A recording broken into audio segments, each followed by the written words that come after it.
Acorn friends. This week we've been talking about shadows, and I'm going to share a story with you about tangrams. Tangrams are Chinese puzzles where we use different shapes to make other objects. You can use your creativity to use the different shapes to put them together in a variety of ways. I'm going to share this story with you, and I'm going to do my best to make the tangrams into the animals that are talked about in the story. So settle in and come learn about tangrams with me. Tangrams are ancient Chinese puzzles that are still used today by adults as well as children. A tangram begins with a square, which is then cut into 7 standard pieces. Each piece is called a tan. In creating a picture, all 7 tans must be used. They must touch, but none may overlap. When tangrams are used in storytelling, the storyteller arranges the tans to show the shape of a character in the tale. As new characters or story elements are introduced, the puzzle pieces are rearranged to represent the new character or new element. The fox fairies in Grandfather Tang's story are an integral part of Chinese folklore. They are believed to be endowed with supernatural powers of transformation. Fox fairies are said to live for 800 to 1,000 years. Grandfather Tang's Story, a tale told with tangrams, written by Anne Tomper, illustrated by Robert Andrew Parker. Grandfather Tang and little Sue were sitting under a peach tree in their backyard. They were amusing each other by making different shapes with their tangram puzzles. "Let's do a story about the fox fairies," said little Sue. So Grandfather Tang arranged his 7 tangram pieces into the shape of a fox. Then Grandfather Tang made another fox with little Sue's 7 tangram pieces.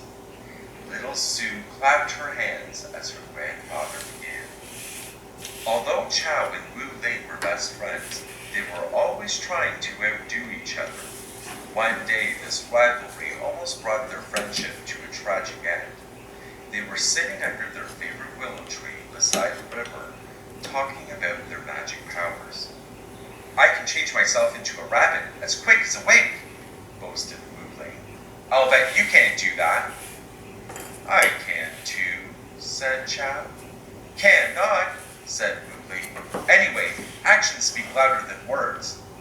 And he changed himself into a rabbit. "Not bad," said Chow, smoothing his whiskers. "Now watch me do better than that." And before Wu Ling could blink, Chow changed from a fox into a dog. Now when Chow changed himself into a dog, he not only looked like a dog, but he felt like a dog and acted like a dog. He bared his teeth and lashed his tail. Wu Ling shivered and twitched his nose. "I love rabbits," Chow growled, "and I'm going to get you and gobble you up." The dog edged closer and closer. Wu Ling's eyes grew bigger and bigger. He was too frightened to move at first, but then he thought, "I'll be safe if I can climb up the willow tree." His little puff of a tail grew long and bushy, and his tall ears shrunk as Wu Ling transformed himself into a squirrel. Wu Ling sprang into the willow tree and scrambled to the top. "Chow will probably turn himself into a cat so he can climb up the tree after me," Wu Ling said to himself. "But he'll never catch me. I'll jump from tree to tree, and he won't be able to follow me." Of course, Chow thought about changing himself into a cat. "But that's just what Wu Ling expects me to do," he said to himself. "What can I do to surprise him?" He thought and thought.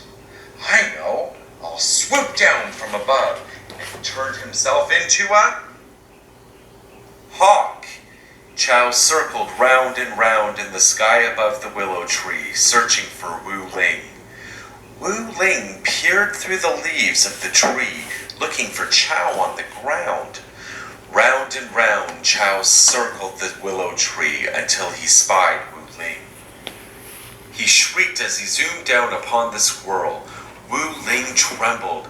Chao's beak looked sharp enough to pierce right through him.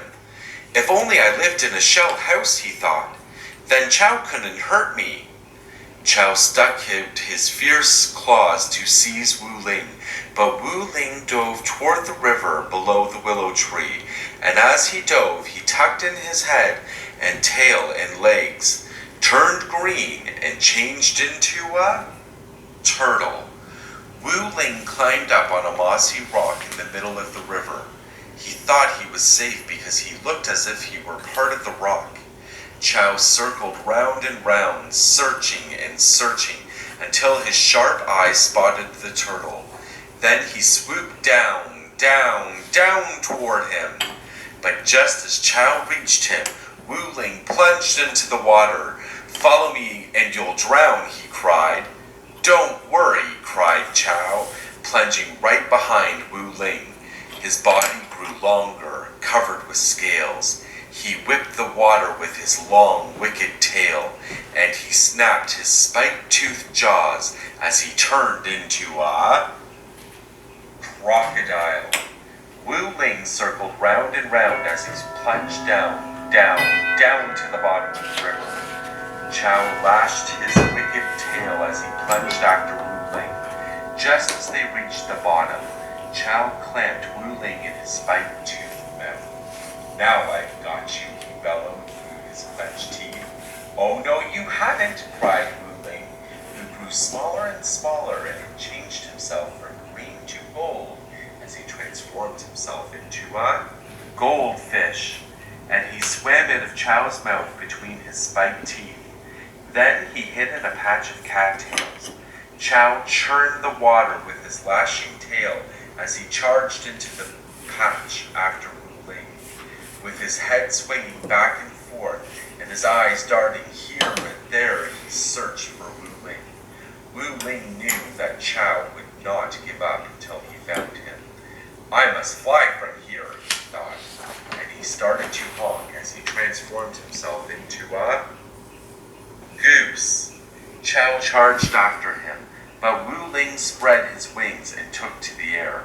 Chao watched him fly to a small island where a flock of geese were feeding.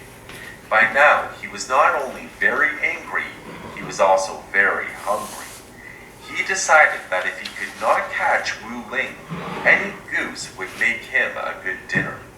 He splashed through the water toward the island until he reached it. "Honk, honk, honk," called Wu Ling, and he took to the air. A chorus of honks swelled the air as the flock of geese spread their wings to follow him. While Chao watched, the honking grew fainter, the flock grew smaller, and he felt his anger slowly drain away. "Why, oh why did we play that stupid game?" he moaned. "I'll never see Wu Ling again." He closed his eyes and sank toward the river's bottom. Just as he touched it, however, he had an idea. He popped up again, a goose himself. Moments later, Chao was flying after Wu Ling and the other geese. He could hardly see or hear them at first, but he did not let this discourage him. Calling upon every last bit of his strength, he forged ahead. Each flap of his wings brought him closer.